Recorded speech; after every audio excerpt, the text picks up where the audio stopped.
Wes Huff is a biblical scholar, international speaker, and the vice president of Apologetics Canada. Wes, welcome to 100 Huntley Street. Yeah, thanks. Pleasure to be here. We're so honored to have you join us today. And Wes, you have had such a banner year. You did a very well-known debate with Billy Carson, and then Joe Rogan asked you to come on his program, The Joe Rogan Experience. And, you know, your conversation with Joe was so interesting. And so the depth of that 3-hour conversation, I think, was riveting for a lot of people tuning in. And you've talked about the fanfare being thrown into the spotlight, but then also this constant media buzz around you, right? That is connected to that. Was it all positive? Was some of it negative? The magnifying glass of critique is so much more fine-tuned. And so that comes with complications. I mean, luckily, I had people who were positively coming out of the woodwork who were also kind of contacting me and saying, how can I help encourage you? How can I help you on the way of this journey and not allow you to feel overwhelmed? Because it's the negativity that's going to get to you. And I just want to commend you as somebody who works in this field and is in media and ministry to see your gracefulness in responding to people despite what they might have been saying and with all the pressure you were in. It was amazing to really understand that God had called you for such a time as this, as a lot of us looked from the outside, and that you showed incredible Christ-like leadership. No, I appreciate that. I mean, that was one thing I think with the Billy Carson interaction that I get the most feedback from was the tenure that I came at it with. But it was interesting to hear the feedback that I got in thinking, okay, no, maybe there is something to the strategy that I think is a biblical one of doing that in that posture for the purpose of showing people that, you know, not every battle needs to be, you know, warfare. Mm-hmm. Let's talk a bit about your scholarship today. So you do have 2 degrees already. Now you're working on your PhD and you're in your dissertation season. Mm-hmm. Okay, talk to us a bit about the ancient languages that you work with as well as the manuscripts and why that matters when it comes to the validity and the historicity of the Bible. Yeah, so I got interested very early on in the written documentation of the Bible. So the Bible didn't fall out of the sky. It didn't come with a leather cover and, you know, gold edging on the pages. The Bible looks very different today than it has throughout the last 2,000 years plus, right? So digging into these questions of, okay, 66 books written over 1,600 years on 3 different continents by close to 40 different authors in 3 different languages.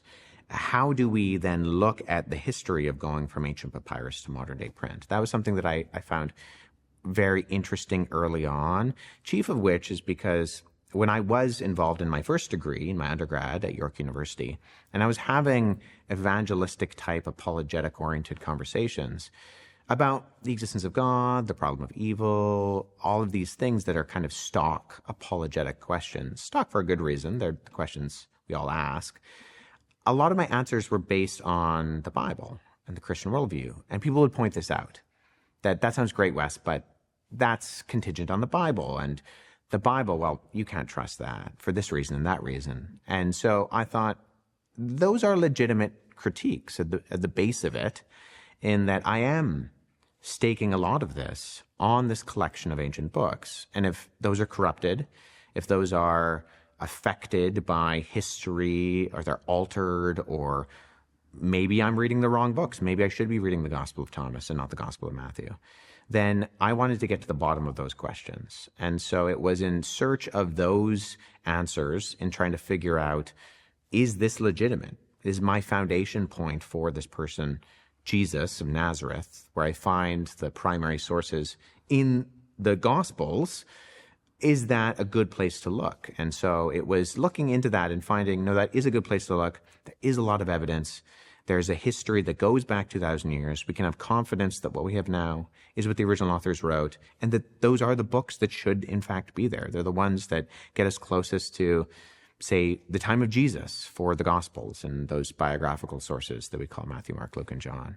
Mm-hmm. And that led me eventually to the doctoral work that I'm doing right now, which is in early scribal culture. You know, I know that you do a lot of your work not just to have opportunities to share academically, but you do your work to answer real questions from real people. We've asked a bunch of millennials and even some Gen Zs for their top questions for you.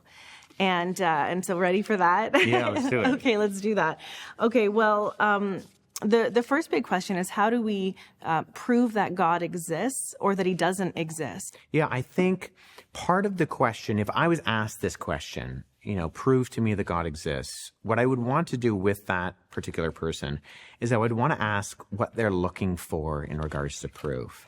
Because even academically in my own field, the word proof is this nebulous, problematic term, because proof and evidence are not synonymous. Proof mathematically is very sound, right? 1 + 1 = 2, and that's going to be true with a capital T no matter what the situation is.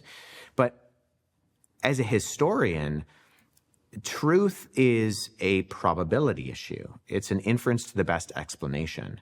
And so we're looking for things on a higher probability of whether they actually happened or a lower probability based on a number of intervening factors. And so if we're looking for an answer to prove God exists, I think the question kind of sets up the terms to maybe leave that person wanting to begin with.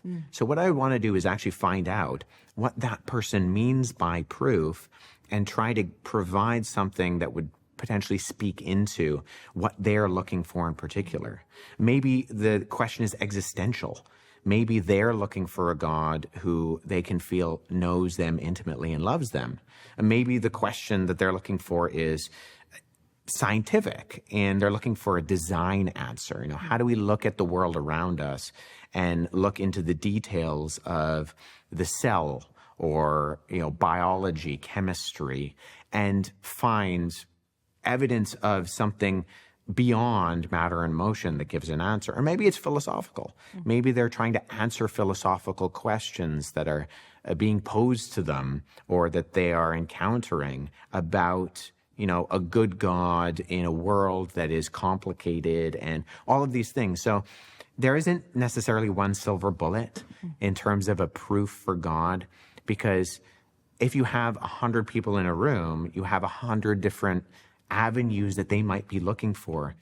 So good and so insightful. Okay, here's the next question. How could a good God allow evil and suffering in the world? And I hear their heart on that question because they are inundated with terrible news constantly on places like social media. Yeah, well, that is arguably the hardest and most pressing apologetic question there is.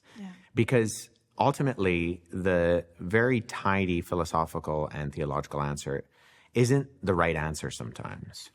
Sometimes the right answer to the wrong question is the wrong answer. Because I've encountered situations where someone has brought up a variation of the problem of evil to me, and I've just felt uneasy about maybe the tenure that they're coming at with the question, kind of the character that maybe is behind the scenes, and asking them, that's a great question. Why are you asking that question in particular? And finding out, once again, like the previous question related to it, they're personally hurting. And so in that sense, I could give a tidy answer about, if you're positing that something is good, you're positing that there's an objective good and evil, and if there's an objective good and evil, then you're positing an objective law, and an objective law needs an objective lawgiver. So where do we find the groundwork for an objective lawgiver to begin with? Otherwise, you may not like certain things, but to say they ought not to happen is actually an ethical leap to an objective reality that you may or may not have groundwork for. But if that person is struggling because a family member of theirs has cancer, then that particular maybe tidy, tied up in a nice bow answer is not going to speak to them whatsoever.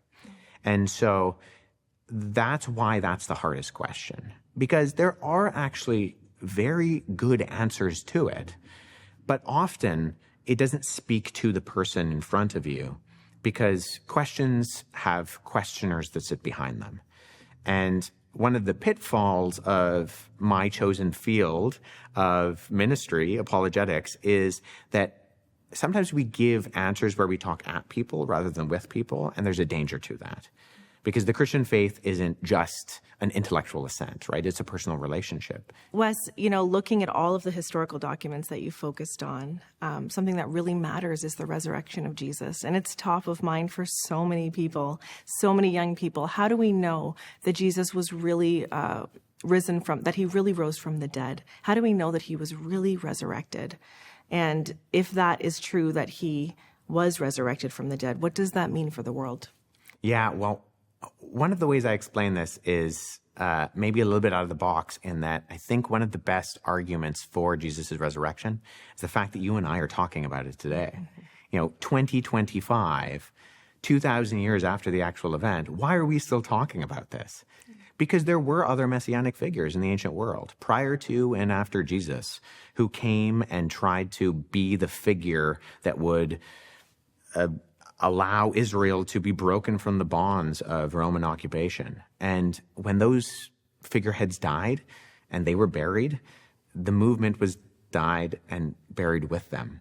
So what is it about the fact that we're still talking about this guy, Jesus of Nazareth, this first century itinerant rabbi who walked the dusty streets of Galilee and made the claims that he did and did the things that he did? What is it about him? Well, I think it's because, unlike the other figures, he didn't stay dead and buried in the grave. Mm-hmm. That his immediate followers went from a bunch of scared men in an upper room who didn't know what they were going to do next, to being the greatest ethical and spiritual missionary force the world has ever seen. That in a few hundred years, Christianity went from 11 scared disciples to one of the biggest movements that this world has ever experienced. And so there are historical validations for that actually taking place. Mm-hmm. But I think ultimately, the fact that we're still talking about it gives credence to the fact that something happened.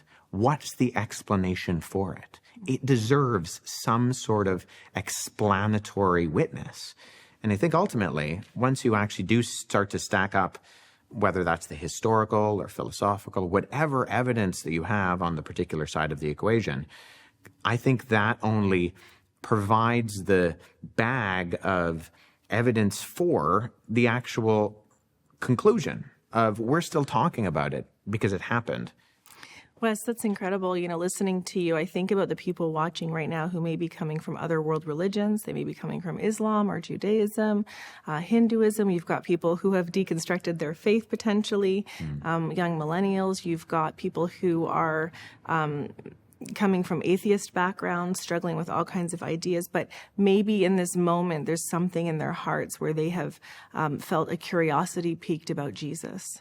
And I feel like our conversation boils down to that. What would you say to them right now? I would say that it's very important that you get the right Jesus. Because I have all sorts of friends within Islam who say, we love Jesus. Or my Buddhist friends who see Jesus as some sort of sage or guru, and they say, we love Jesus. And unfortunately, the reality is that what they think or who they think Jesus is not a Jesus who can ever save them.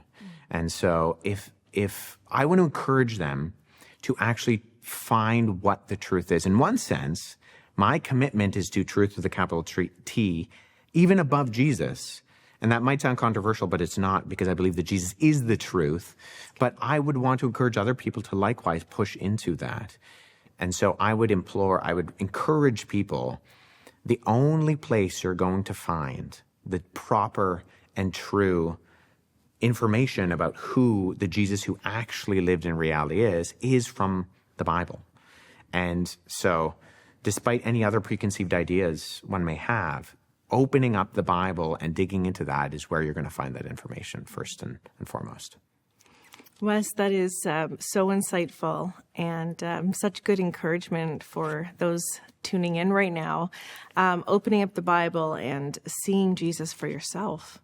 And Wes, I want to say thank you for this incredible conversation today. I also want to say thank you for the scholarship you do, for your commitment to historical truth and accuracy, your commitment to the capital T truth of who Jesus is. And throughout this whole conversation, I keep hearing you understand people's hearts, even over the questions. And so I want to thank you for Apologetics that points people to the answer, and it's Jesus. Thank you for being with us today. I appreciate that.